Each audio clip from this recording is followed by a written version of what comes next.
Beneath the shimmering surface of Venice lay a world of silent conspiracies. The city's serene canals and golden palaces were not just symbols of wealth, but the perfect front for deadly political games. From the highest office in the land, the Doges themselves presided over a republic built on clandestine schemes and shadowy alliances. This is a journey into the heart of that intrigue, where you will uncover the full, untold story of the plots that secretly steered a maritime empire for centuries.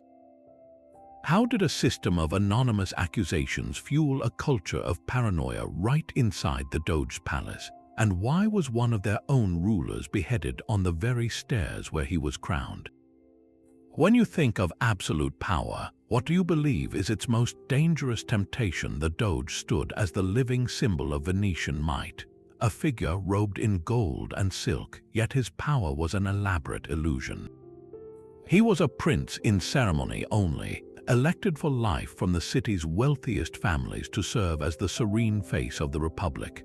But behind the glittering facade, his authority was meticulously constrained by a labyrinth of councils. The Great Council, the Senate, and the feared Council of 10 all worked to box him in, ensuring no single man could ever truly rule as a king. This system created a pressure cooker of ambition, where the desire for real power had to be pursued through shadows and whispers, not open commands. Imagine the immense wealth and global influence at stake, a trade empire spanning from the spice markets of Alexandria to the silver mines of Germany. Controlling Venice meant controlling the financial heartbeat of the medieval world. This made the ducal throne the ultimate prize, a target for plots from rival families within the city and scheming monarchs beyond the lagoon. The very architecture of power in Venice, designed to prevent tyranny, ironically fostered a culture of secret machinations. To get ahead, one had to master the art of the hidden move, the silent alliance, the anonymous accusation. The system did not just allow for conspiracy, it actively encouraged it. This hereditary lock on power was not achieved overnight. The Serrata unfolded as a quiet, calculated series of legal maneuvers, a slow-motion coup disguised as political reform. Wealthy families, already influential, began to systematically close the doors to newcomers. They passed laws that made membership in the Great Council a permanent, inherited right passed from father to son. Imagine the secret pacts forged in gilded palazzos overlooking dark canals, the unspoken agreements between rival dynasties who decided it was better to share power amongst themselves than risk losing it to an ambitious merchant from a lesser house. This was the birth of a true oligarchy, a self-perpetuating machine of governance. With political power now cemented by bloodline, the real game shifted. The goal was no longer to get into the system, but to dominate it from within. The Serrata created the very conditions for the intricate conspiracies that would follow. It built a closed arena where a handful of elite families, all technically equal in status, were now locked in a perpetual, silent struggle for ultimate control. How does one gain an advantage when everyone plays by the same rigid rules? The answer would be written in whispers in the shadowy corridors of the Doge's palace, setting the stage for the Republic's most infamous invention. The pressure to dominate this closed arena could twist even the most seasoned leader. In 1355, that pressure shattered the life of Doge Marin Falier, a man who had reached the pinnacle of Venetian power only to try and burn the entire system down. His story is not one of subtle intrigue, but of a desperate, treasonous gamble. The official reason was a wounded ego, an insult he felt deeply from the aristocratic youth who mocked his younger wife. But the truth ran far deeper, a festering desire for the absolute authority the Republic's laws were designed to prevent. Falier, an old man who had commanded armies, decided he would no longer be a ceremonial figurehead. He would be a king. His plot was audacious in its simplicity and terrifying in its potential. He secretly reached out to the common people, the artisans and sailors who were locked out of the noble class, and to a faction of disgruntled lesser nobles. The plan was to stage a bloody uprising, to have the bells of St. Mark's ring out not for prayer, but as a signal for murder. On a prearranged night, his co-conspirators would surge into the palace and systematically behead the entire Venetian aristocracy. In the resulting chaos and power vacuum, Marin Falier would seize total control, transforming the Republic of Venice into his personal dominion. But in a city built on whispers, no secret was safe for long. The plot was exposed at the last possible moment.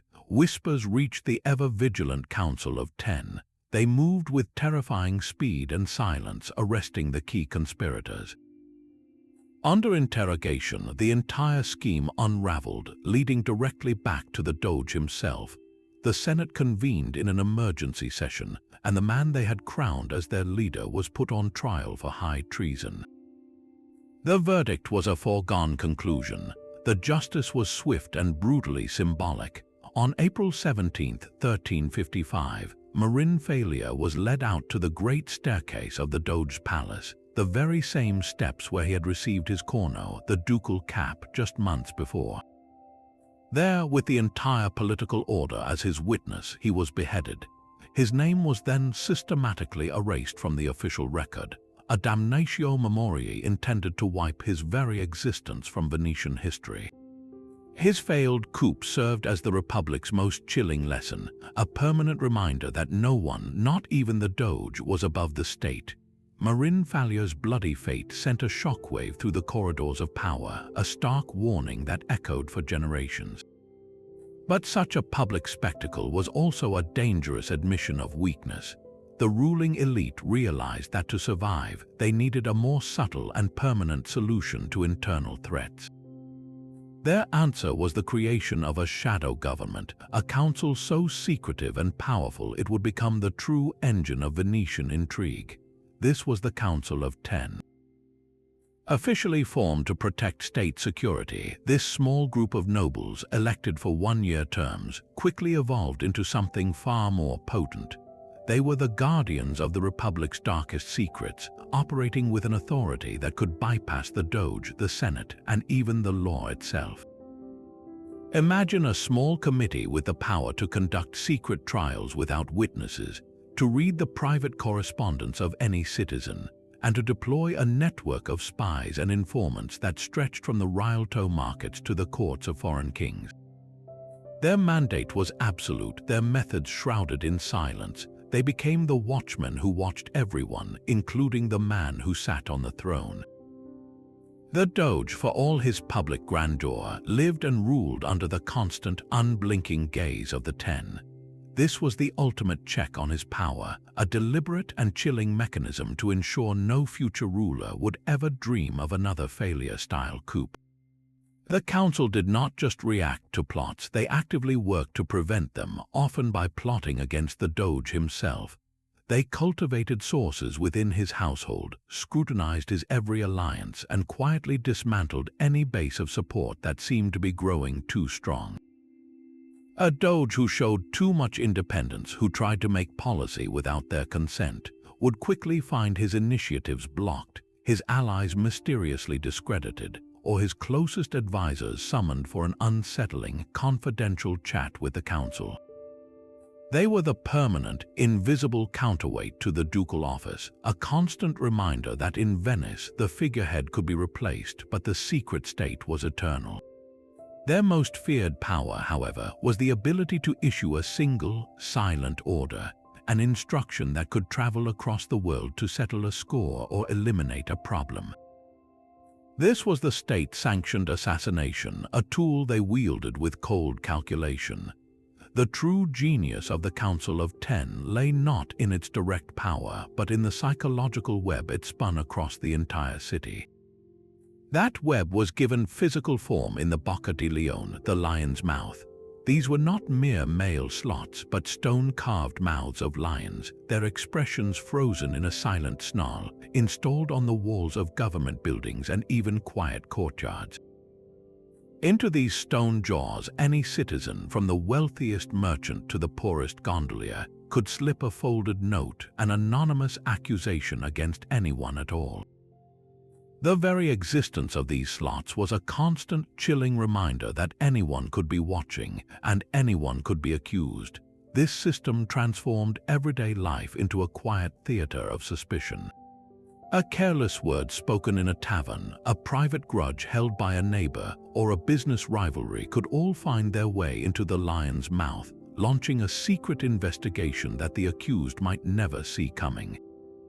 It was a tool for justice, yes, allowing the powerless to report genuine crimes by the powerful, but it was also the perfect weapon for personal vendettas and political sabotage. Imagine the temptation, a rival family gaining too much influence in the spice trade. A simple note, unsigned, accusing them of evading customs duties or conspiring with the Ottoman Turks, could bring the full, secret weight of the Council of Ten down upon them. Their assets might be frozen, their reputations ruined, all without them ever knowing who had spoken against them. The accusations that flowed into these stone mouths covered every possible crime. Some were mundane reports of corruption or tax fraud. Others were far more serious, alleging treasonous contacts with foreign powers or even plotting against the state itself. The most dangerous notes of all were those that named the Doge or his immediate family. For the man at the top, every public appearance, every alliance he formed, was conducted under the shadow of the lion's gaping maw. A single anonymous slip of paper could trigger a council inquiry into his conduct, chipping away at his authority and reminding him that his position was perpetually precarious. This culture of sanctioned denunciation bred a unique kind of paranoia, a silent war waged with ink and paper instead of swords. It meant that the most powerful families in Venice were often the most cautious, measuring their words and guarding their associations, forever aware that the walls had ears and the lions had mouths waiting to be fed. Long before the lion's mouth became a fixture of Venetian fear, the Republic faced a conspiracy that shook its very foundations, a rebellion born not in the shadows but in the open defiance of a powerful noble. Bajamont Tiepolo was a man of immense lineage and even greater ambition, a member of one of the city's oldest and most influential families. His grievance was a common one in the cutthroat world of Venetian politics, a bitter feud with the ruling Doge Pietro Gradenigo. Tiepolo believed Gradenigo and his allies were monopolizing power, shutting out other great families like his own from the inner circles of influence. This was not a quiet grudge, it was a rage that demanded action, and Tiepolo began to weave a web of secret alliances. He reached out to other disenfranchised nobles, men like the patrician Badoro Badua and the fiery Marco Querini, binding them together with promises of a new order where they would hold the reins of power. Their plot was not a hidden assassination or a silent coup, but a plan for open revolution to take the city by force and install themselves as its new masters. On a sweltering June morning in 1310, the conspiracy erupted into violence.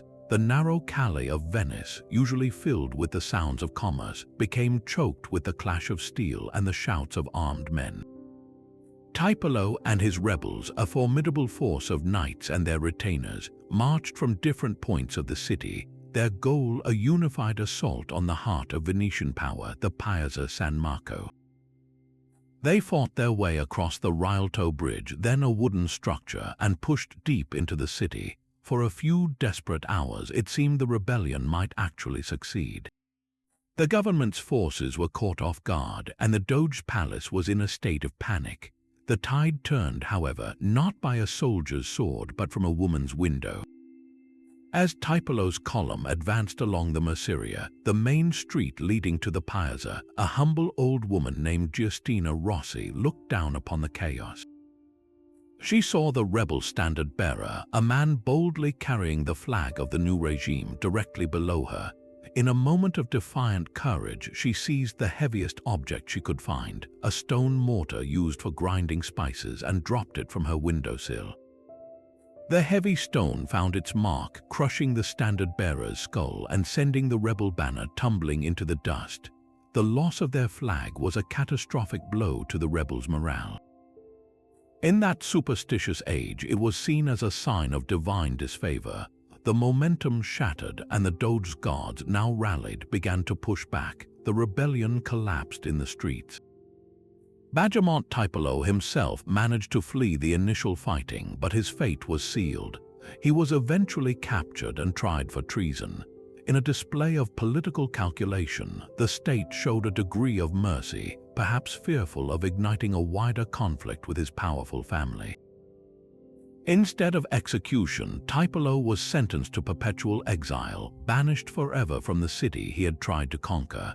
His co-conspirators were not so fortunate. Many were executed, and their families' properties were confiscated or destroyed.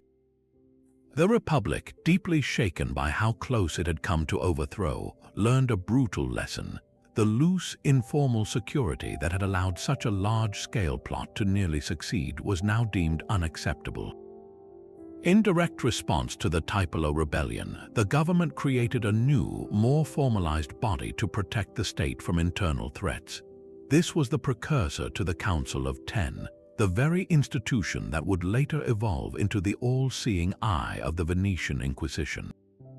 A single stone dropped in anger had not only stopped a rebellion, it had helped forge the instrument that would dominate Venetian politics for centuries to come.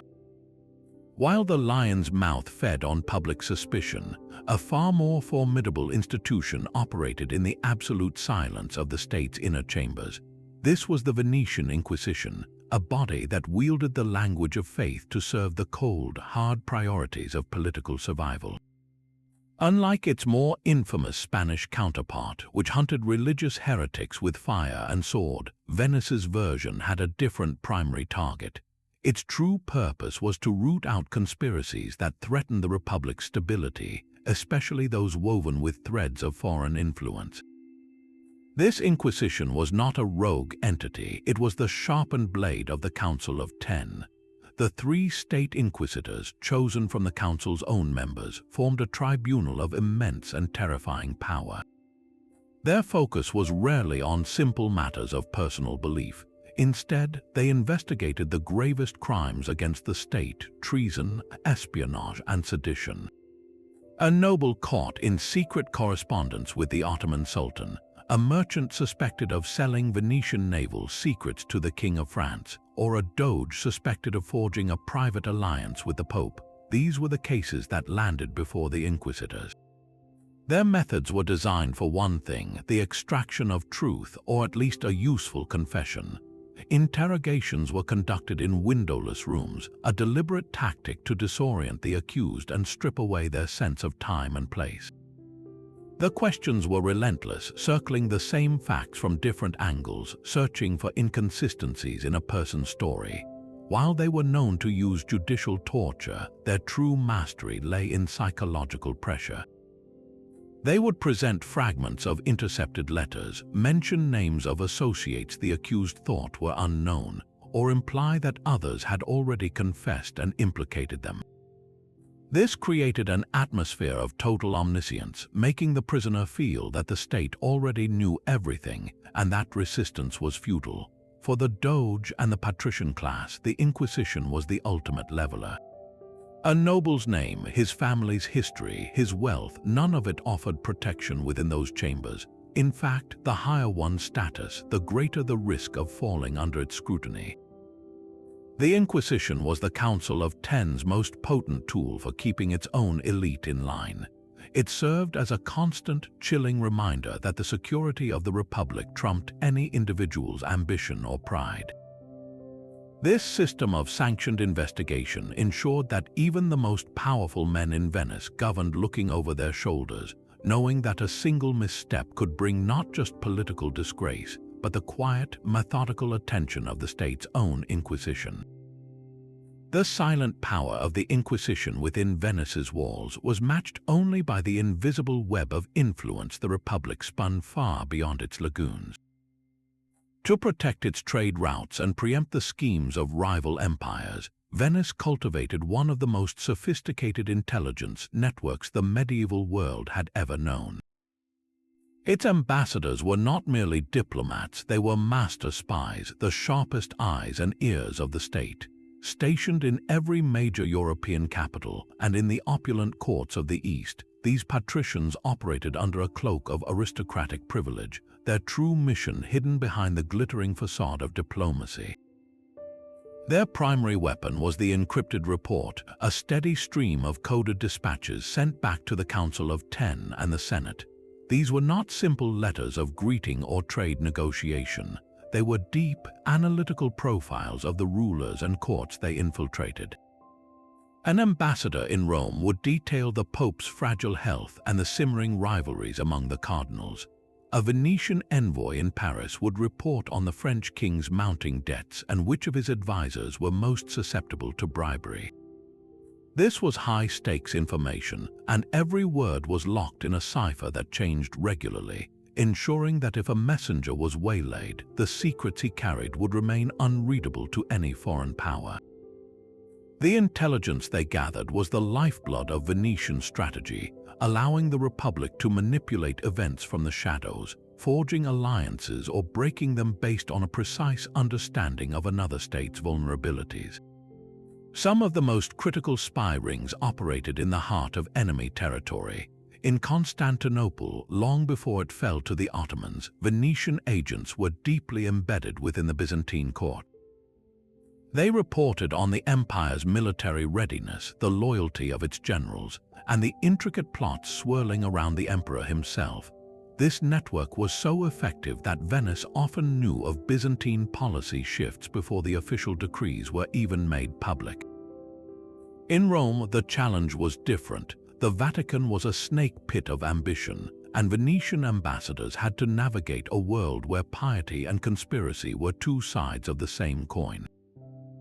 They cultivated sources among the clergy, bribed lowly scribes with access to papal correspondence, and threw lavish parties to loosen the tongues of influential cardinals.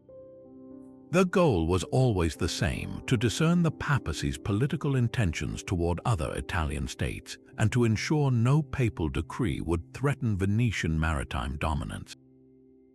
This global web of informants gave the Venetian state a strategic advantage that felt almost supernatural to its rivals.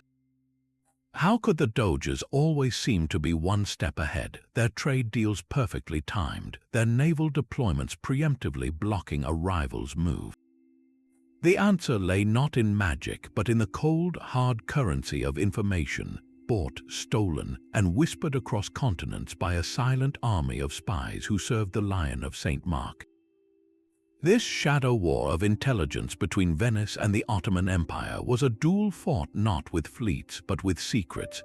While their galleys might clash in the open Mediterranean, the true battle for supremacy unfolded in the back alleys of Constantinople and the whispered conversations of the Rialto.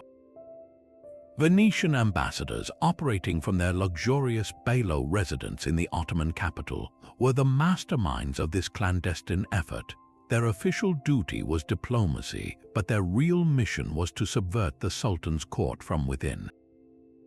They ran networks of informants, from disgruntled palace janissaries to ambitious pashas, paying them in Venetian gold for scraps of vital information.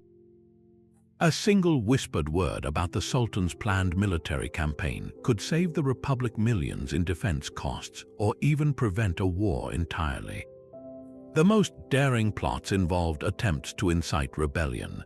Venetian agents would secretly funnel money and promises of support to regional governors who showed signs of defiance, hoping to create internal chaos that would distract the Ottoman war machine from the Adriatic.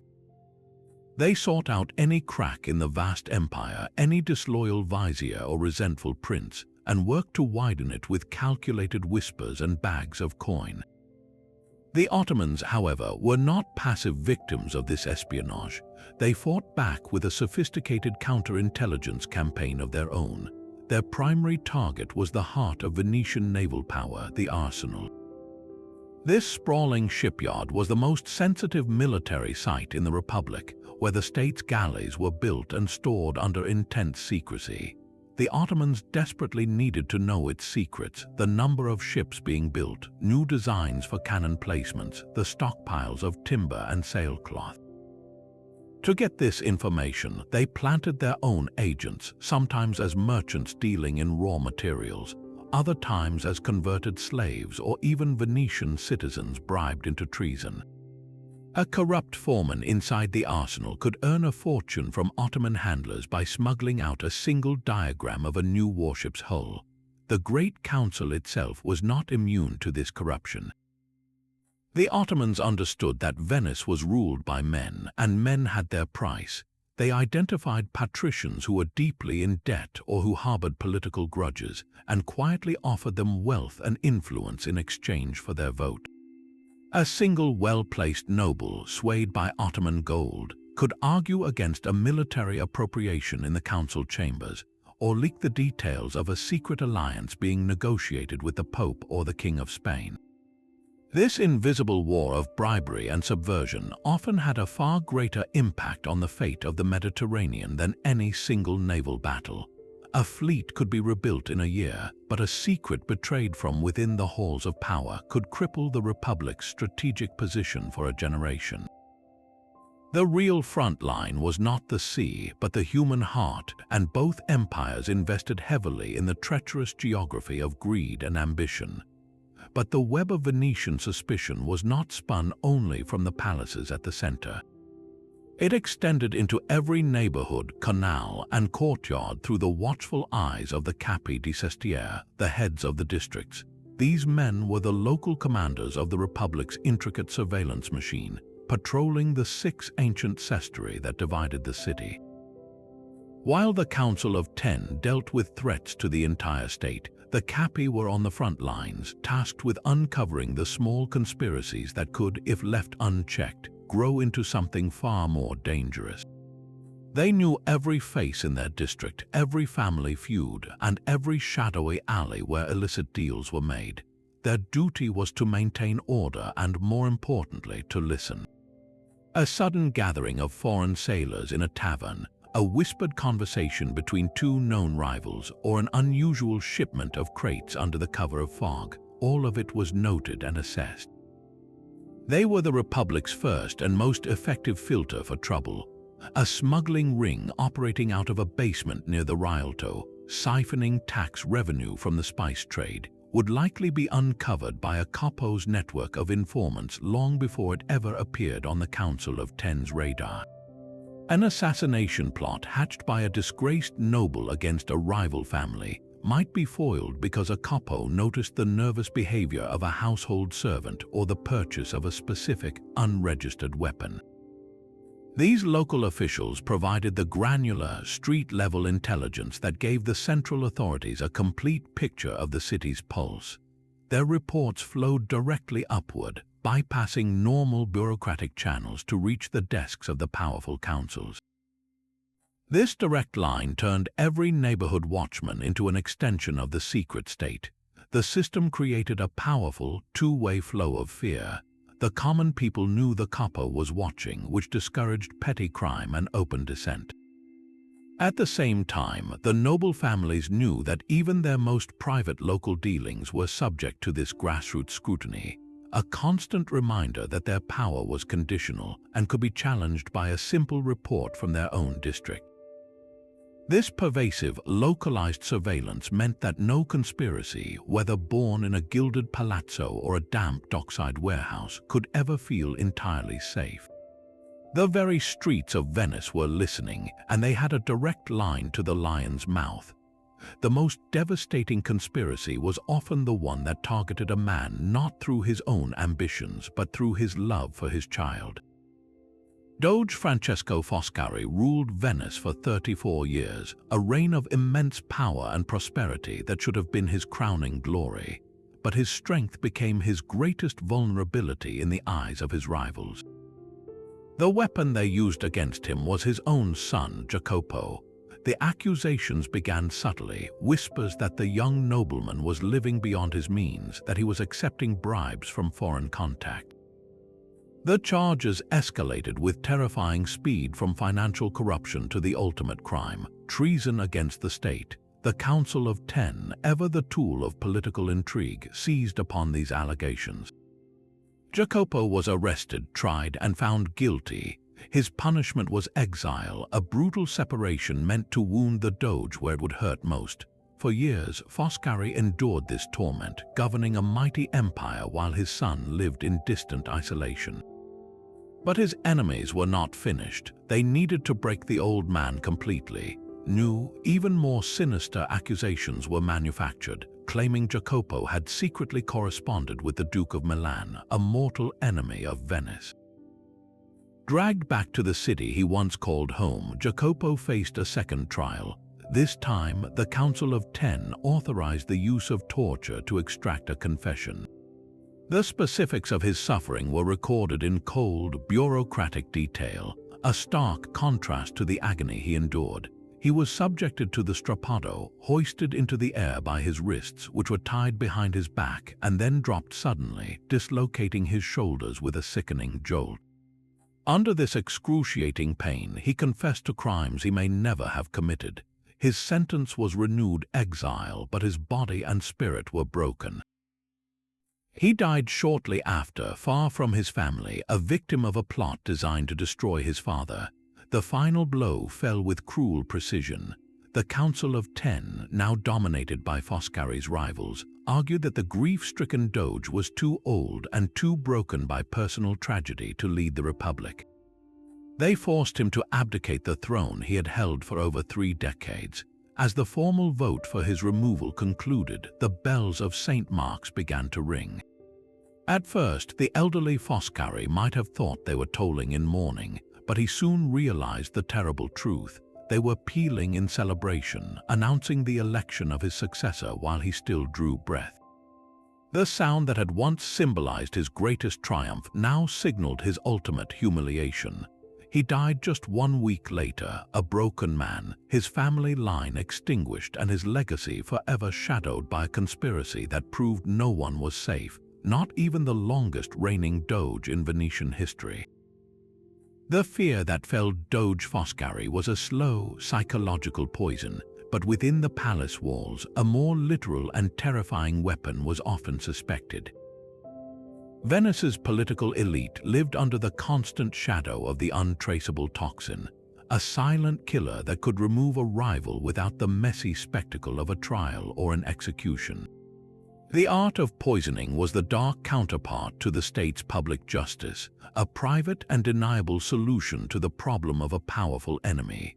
While the Council of Ten might officially condemn such methods, the whispers never died, pointing to a shadowy underworld of apothecaries and alchemists who catered to the darkest needs of the nobility. These were not back-alley charlatans, but respected men of science operating from well-appointed shops, their knowledge of herbs and minerals making them indispensable and deeply dangerous. They knew which rare mushroom, ground to a fine powder, could mimic a sudden fever, or which combination of common herbs, when prepared in a specific way, could slowly weaken the heart over weeks. Their clients were the powerful men who needed a rival to simply fade away. A sudden, violent death might raise alarms, but a slow decline could be easily attributed to a bad humors or divine will. The most sought-after concoctions were those that left no mark, poisons that broke down in the body so completely that even the most suspicious physician could find no evidence of foul play.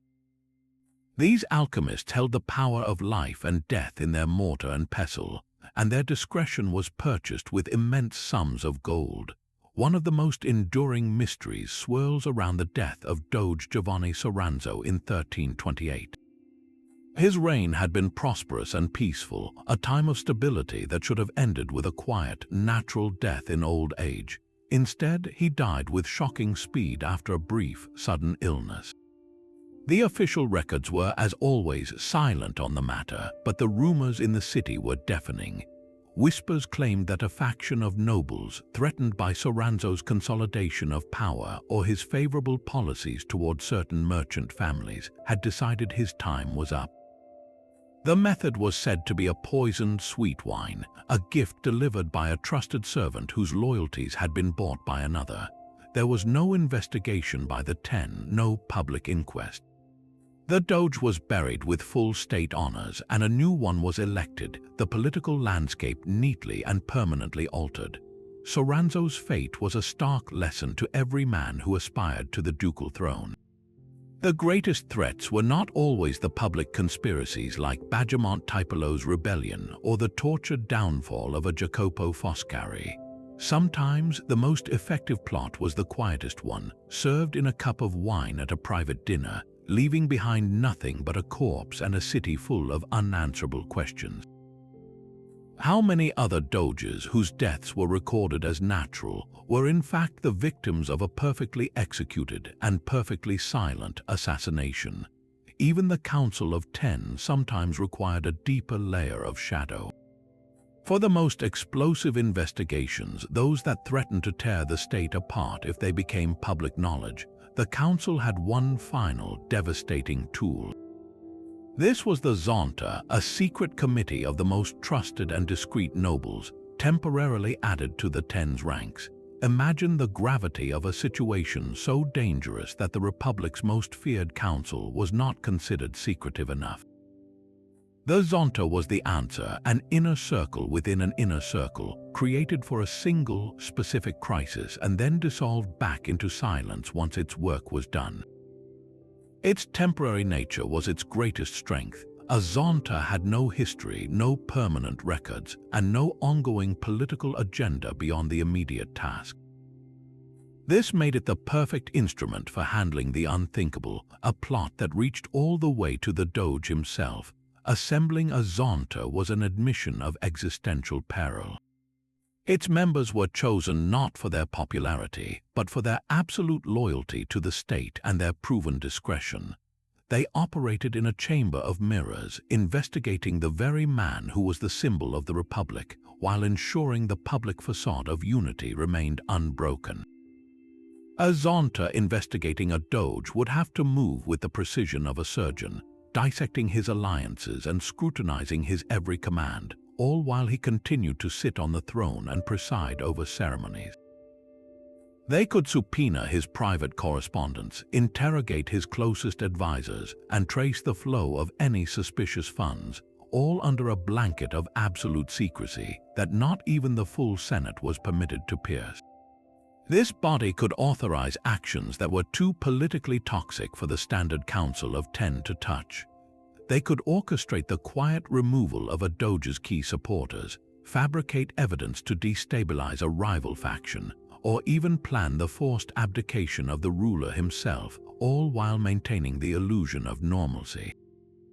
The Zonta was the ultimate expression of the Venetian state's cold logic, a machine designed to sacrifice its own head to save the body.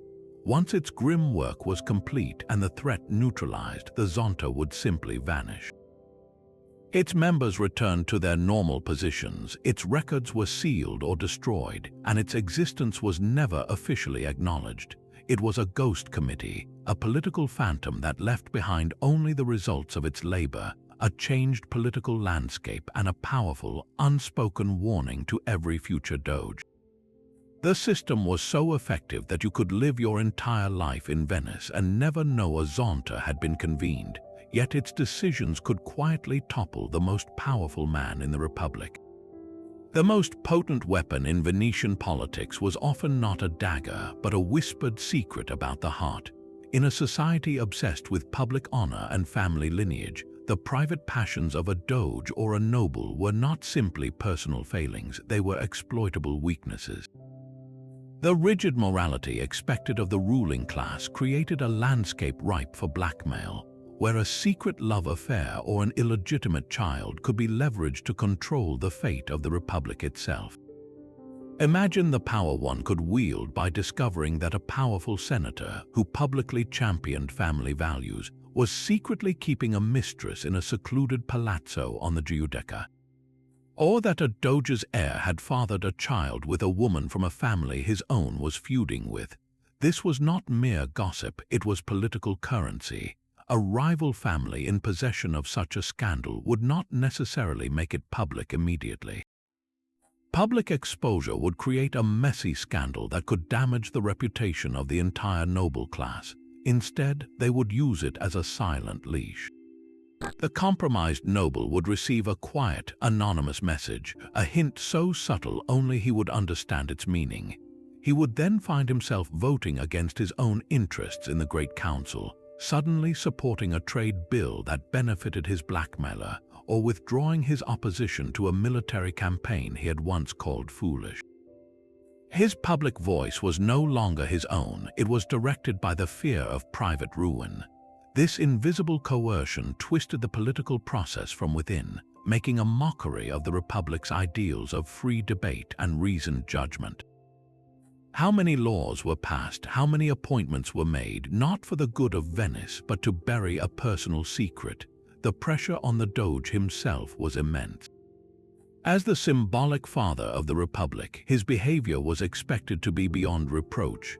A secret discovered about his personal life could make him a puppet for the Council of 10 or a cabal of powerful families. There are persistent whispers in the historical records, though always unproven, about Doge Andrea Gritti, a formidable and charismatic leader in the early 16th century. Gritti was a man of immense appetites and known to have several illegitimate children. While he managed this with a degree of openness that would have destroyed a lesser man, his enemies constantly probed for a weakness. The suggestion that his affections for a particular son could influence his foreign policy was a tool always held in reserve by his rivals. They did not need to prove anything, they only needed the suspicion to be present, a subtle check on his power. The ultimate blackmail, however, involved not just affairs but the children born from them. An illegitimate son represented a dual threat, a living testament to a noble's indiscretion and a potential rival for the family's inheritance and political capital. A desperate father, seeking to secure a future for a child he loved outside of lawful marriage, could be manipulated into almost any act. He might be coerced into betraying state secrets to a foreign power in exchange for money to support the child, or he might be forced to help frame a political opponent in a plot engineered by his blackmailers. The human heart, with all its loves and loyalties, became just another chessboard for the secret players of Venice, a place where the most intimate truths were transformed into the deadliest of moves. The sacred bones of Saint Mark were the very soul of Venice's political authority. Long after their daring theft from Alexandria secured the city's divine favor, the relics became a fixed point around which a different kind of conspiracy swirled, one of protection, propaganda, and paranoia.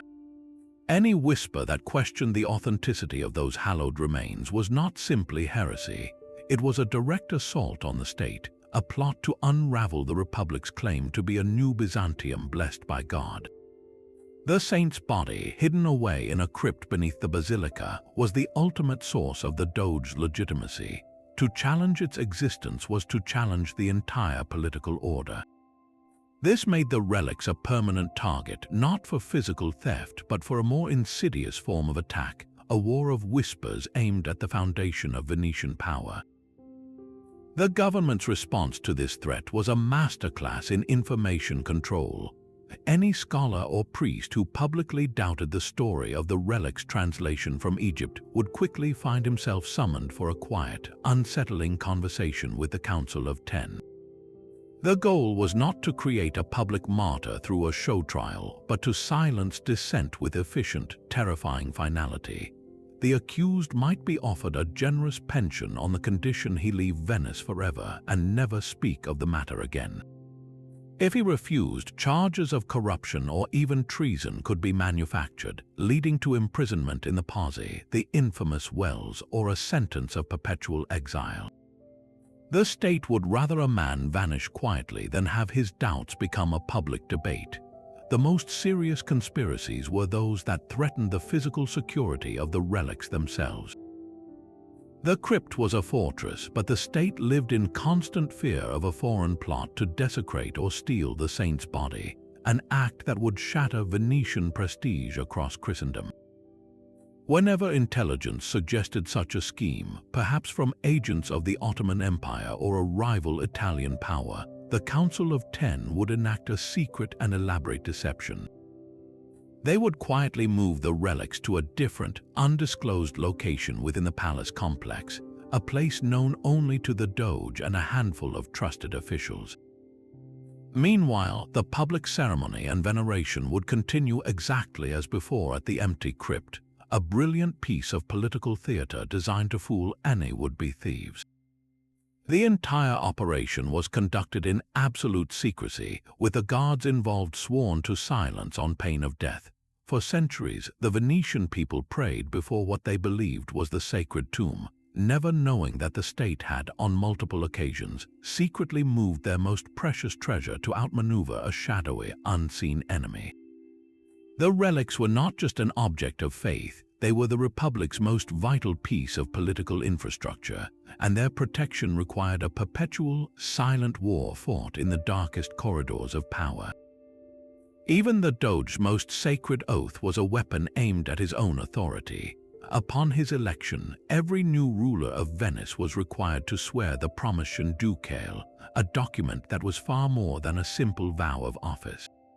This elaborate contract, read aloud in a grand public ceremony, was in fact a meticulously crafted cage, designed by the councils to legally bind the Doge's hands before he could even lift a finger. Its clauses dictated everything from whom he could meet in private to which foreign ambassadors he was permitted to write.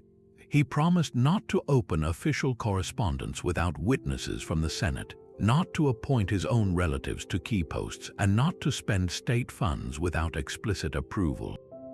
The public spectacle of the oath created an illusion of immense personal power, while the fine print of the Promission systematically stripped it all away. This created a fundamental, inescapable tension at the very heart of Venetian government. The Doge was the serene and glorious symbol of the state, yet the law treated him as its primary suspect, a would-be tyrant who must be preemptively chained. Any secret attempt by a Doge to wiggle free from these constraints, to hold a private meeting or bypass a council vote, was not seen as administrative improvisation. It was viewed by the oligarchy as a grave conspiracy in itself, a silent coup against the constitutional order. The Promission became the legal justification for the constant surveillance by the Council of Ten. If the Doge was caught violating its terms, even in a small way, it provided the perfect pretext for his rivals to move against him. They could accuse him of breaking his sacred vow, a charge that carried the weight of both law and religion, and use it to force his abdication or launch a full inquisition into his conduct. Imagine the daily frustration for a capable and ambitious leader, feeling the weight of his crown while being told he could not even choose his own dinner guests without political oversight. The temptation to quietly sidestep these rules, to form a shadow cabinet of trusted allies, or to negotiate a secret treaty that would bring glory to his reign must have been overwhelming. This is where the cold, written words of the Promission collided with the hot, human desire for actual power. A Doge's private plot to govern effectively often looked identical to a noble's plot to seize absolute control. The document intended to prevent conspiracies, therefore, actively bred them, forcing every Doge to navigate a narrow path between being an effective ruler and being accused of treason. His entire reign was a tightrope walk over the very laws he swore to uphold, with the watchful eyes of the Ten always waiting for him to take one forbidden step. A single intercepted letter could doom an empire, so Venice wrapped its words in armor. The Republic's lifeblood was information, and to protect it, they developed one of the most sophisticated cryptographic systems of the medieval world. At the heart of this operation were the cipher secretaries, men sworn to secrecy who served as the human encryption machines of the state. Their tools were complex cipher alphabets, where each letter of the alphabet was systematically replaced by a symbol, a number, or another letter according to a prearranged key. But the Venetian ciphers went far beyond simple substitution.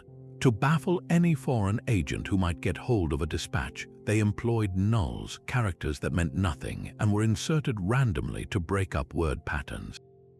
They used homophones, where a single common letter like E or A could be represented by multiple different symbols to prevent frequency analysis. Some of their most secure codes even replaced entire words or common phrases with a single, unique symbol. A complex cipher might look like a bewildering string of numbers, Greek letters, and invented glyphs, completely meaningless to anyone without the key. The creation and distribution of these cipher keys was a logistical masterpiece of secrecy. A Venetian ambassador departing for Constantinople would be given a cipher book, a small, portable codex containing multiple different keys. He and the Council of 10 back in Venice would agree on which key to use for a specific period, and the cipher would be changed regularly, sometimes with every single message, to stay ahead of any potential codebreakers. The breaking of a rival's code was the ultimate intelligence coup. When Venetian cryptanalysts working in a locked room in the Doge's palace managed to crack the cipher of the Duke of Milan or the Ottoman Sultan, it was as if they had been handed a private seat in the enemy's war council. They could read reports of their own military weaknesses, discover secret alliances forming against them, and uncover bribes paid to supposedly loyal Venetian nobles. This is how a conspiracy was often unmasked, not by a noisy informant, but by the silent, patient work of a scholar piecing together a pattern from a stack of captured letters. The constant fear of their own messages being intercepted fundamentally shaped how Venice conducted its foreign policy. Every diplomatic maneuver, every promise made to a foreign power, was crafted with the assumption that a rival might be reading it. This forced a culture of calculated ambiguity and layered deception. A public treaty might promise one thing, while a secret, heavily encrypted dispatch to the same ambassador would authorize a completely different, contradictory course of action. The state lived in a self-made hall of mirrors, where truth was a commodity too precious to be sent across the waves without the strongest possible luck. The loyalty of the Arsenalotti was a force more powerful than any single galley in the Venetian fleet. These were the master shipwrights, caulkers, and rope makers of the legendary arsenal, the immense state-owned shipyard that was the beating industrial heart of the Republic. Theirs was a closed, privileged world, a guild passed from father to son, and their support was the bedrock upon which any Doge's practical power was built. To lose the Arsenalotti was to lose the very means of projecting naval might, a reality every ruler understood. This gave the workers a unique and dangerous leverage. They were fiercely patriotic, yet their collective will could be swayed, making the sprawling docks a constant theater of political intrigue. Factions within the arsenal, often aligned with rival noble families, would sometimes plot to throw their weight behind a specific candidate for Doge, using their numbers and strategic importance to influence an election. In reverse, a disgruntled faction, feeling their privileges were threatened or their pay was insufficient, could become the nucleus of a rebellion, whispering of replacing the current Doge with one more favorable to their cause. The state's strategy for managing this volatile essential class was a masterful blend of carrot and stick. The Arsenalotti enjoyed unparalleled job security, generous pensions, and a respected social status that set them apart from other commoners.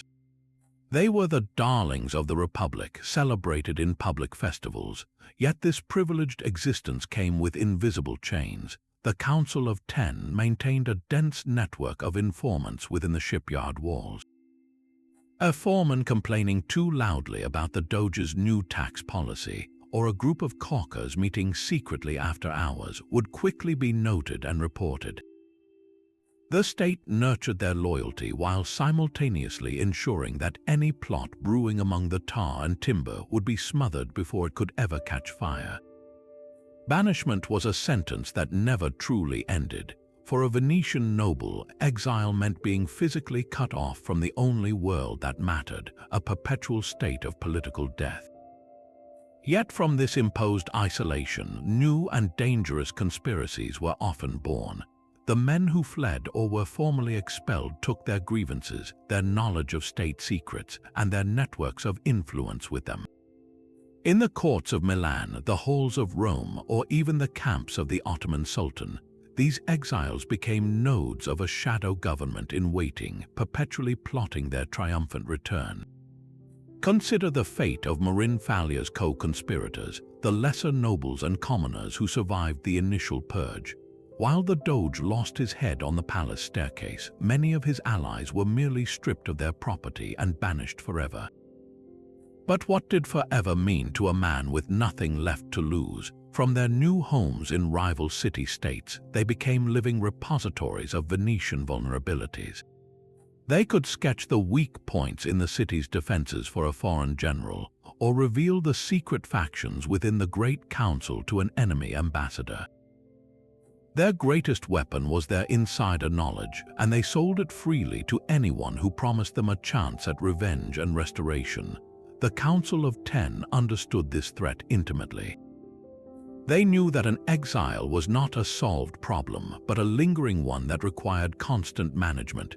To this end, they maintained a dedicated network of spies whose sole purpose was to monitor these banished nobles. A Venetian merchant in Constantinople might actually be a Ten agent tasked with frequenting the same taverns as an exiled patrician, listening for any hint of a new alliance being formed. A secretary in the court of the King of France could be on the Venetian payroll, reporting back any whispers from a disgraced Venetian about a planned invasion or a scheme to incite rebellion within the arsenal. This was a silent, global game of cat and mouse. The state's goal was to preempt these external plots before they could ever take shape. If an agent reported that an exile was getting too close to the Ottoman navy, the Ten might dispatch a counter-agent to spread disinformation, sabotaging the talks before a single galley was commissioned. They might even authorize a more permanent solution, a quiet accident or an untraceable illness far from home, ensuring a problematic exile simply faded from the picture. The threat from abroad was a ghost that never stopped haunting the halls of power, a reminder that every sentence of banishment sowed the seeds for the next great conspiracy.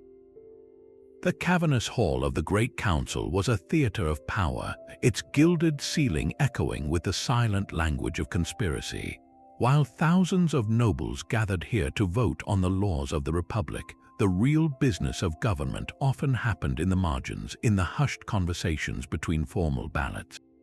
A slight nod across the crowded room could signal a prearranged deal, while a hand placed briefly on another's shoulder might confirm the transfer of a substantial bribe. The sheer public spectacle of the assembly provided the perfect cover for these private exchanges, a buzzing chaos where a whispered sentence could alter the fate of the Mediterranean. The complex voting procedures themselves were a playground for manipulation. Elections for key positions were conducted through an elaborate ritual of drawing lots and multiple rounds of balloting, a system designed to prevent any single family from seizing control. Yet this very complexity created countless opportunities for backroom pacts. Rival families would form temporary alliances, secretly agreeing to pool their votes for a mutually agreeable and often easily controlled candidate. This was known as making a broglio, a secret deal to rig an election from within. A noble might approach a colleague not with a direct offer, but with a carefully phrased question about the weather or family health, a coded message understood only by those in on the scheme. The public vote was merely the final, ceremonial act of a drama that had been written days or weeks earlier in secluded courtyards and private gondolas. How could anyone prove a conspiracy when the conspiracy was woven into the fabric of the institution itself? The greatest plots were not hatched in dark cellars, but in the full light of the Maggia Consiglio, hidden in plain sight behind the mask of public duty. The grand theater of Venetian politics finally met its final act in 1797, not with a clash of swords but with the quiet scratch of a pen. For 1,000 years, the Republic had survived rebellions, plagues, and the endless scheming of its own elite, yet it was ultimately undone by a conspiracy of paralysis and despair. The final Doge, Ludovico Manin, was a timid man presiding over a state whose legendary mechanisms of power had rusted shut. While Napoleon Bonaparte's armies marched across Italy, the real battle for Venice's soul was fought in secret chambers where fear triumphed over honor. A cabal of influential nobles, convinced that resistance was futile, began a shadow campaign to surrender the city before a single shot was fired. They held clandestine meetings not in the Doge's palace, but in their private palazzos, arguing that the revolutionary ideas of France were an unstoppable tide and that negotiation was the only way to preserve their lives and fortunes. These men opened secret backchannels to Napoleon's representatives, bypassing the official government entirely. They sent encrypted messages promising a peaceful transition of power in exchange for guarantees of their personal wealth and status under the new regime. This was the ultimate betrayal, not by a foreign power but by the Republic's own children. Doge Marin, trapped in his gilded cage, became a spectator to his own reign's demise. The Council of Ten, once the formidable guardian of the state, was hopelessly divided, its members paralyzed by indecision and infiltrated by the surrender faction. The Great Council, when it finally met for a historic vote, was a scene of chaotic despair. Outside, the people, the once proud Arsenalotti, were confused and leaderless, their legendary loyalty rendered useless by the political collapse happening above them. When the vote was called to approve the surrender, the result was a foregone conclusion. A silent acquiescence engineered by weeks of secret promises and whispered threats. The end came with shocking speed. On May 12, 1797, Doge Ludovico Manin removed his corno, the horn-shaped ducal cap, and handed it to his servant with the words, "Take it, I will not be needing this again." He was not a villain, but the last symbol of a system that had consumed itself from within. A state so enmeshed in its own web of plots that it could no longer recognize an enemy it could not bribe, spy on, or poison. The surrender to Napoleon was not a single act of treason, but the culmination of centuries of secret maneuvers, a final, tragic conspiracy where the only secret left was that the will to fight had long since vanished. The very stones of the Doge's palace were engineered for deception. Behind its ornate marble facades and grand staircases lay a second, hidden city of power, a labyrinth of secret corridors and concealed chambers known only to the innermost circle of the state. These were not mere architectural quirks, they were the physical arteries of conspiracy, allowing the ruling elite to move, meet, and listen without ever being seen. A senator could vanish behind a panel in his office and reappear moments later in a guarded chamber deep within the palace, his absence never noted. Prisoners condemned by the Council of Ten were often led to their cells through these invisible routes, their passage through the bustling halls of government completely erased from public view. This network transformed the palace from a building into a living, breathing instrument of control. The most chilling features were the tiny, disguised openings known as orecchi, or ears. These were slender slits carved into the stonework of meeting rooms, often hidden behind elaborate woodwork or woven into the pattern of a wall tapestry. From a concealed listening post on the other side, an agent of the Ten could overhear every word of a private conversation between ambassadors, every whispered grievance of a noble, or every unguarded comment made by the Doge's own advisors. The very walls had literal ears, and the knowledge gained in these silent galleries gave the secret councils an almost supernatural advantage. They knew of alliances before they were formally proposed, and they uncovered dissenting opinions before they could ever become public movements. This architectural web extended beyond the palace. Certain private palazzos owned by key officials were also rumored to contain secret passages that connected to canals, allowing for arrivals and departures under the cover of darkness. Why hold a treasonous meeting in a public square when you could gather in a windowless room, its entrance hidden behind a moving bookshelf and accessible only by a gondola that slipped into a private watergate? The city's famous maze of calles and canals was mirrored by a clandestine network within its centers of power. This physical environment did not just enable secrecy, it demanded it. To walk the halls of the Doge's palace was to perform in a theater where you never knew who was watching from the wings or listening from the walls. The architecture itself was a constant, silent lesson in the price of indiscretion, teaching every noble that the most dangerous conversations were the ones he believed were truly private. The official history of Venice was a weapon carefully forged in the palace scriptorium.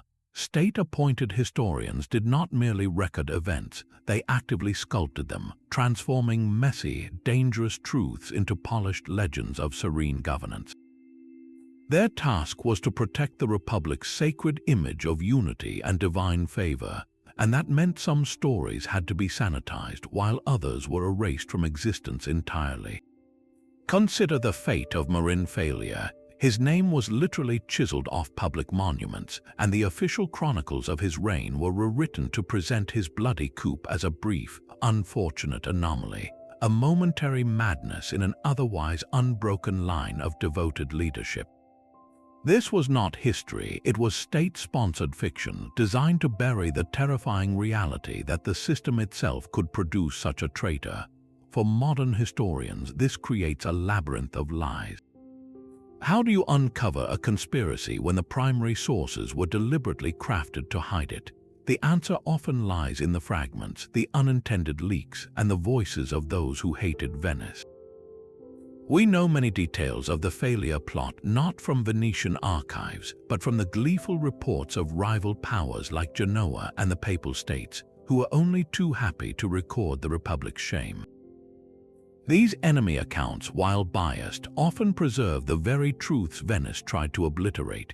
The private diaries of ambassadors, the ledgers of merchants who recorded suspicious payments, and the coded letters intercepted by foreign spies all become crucial pieces of the puzzle.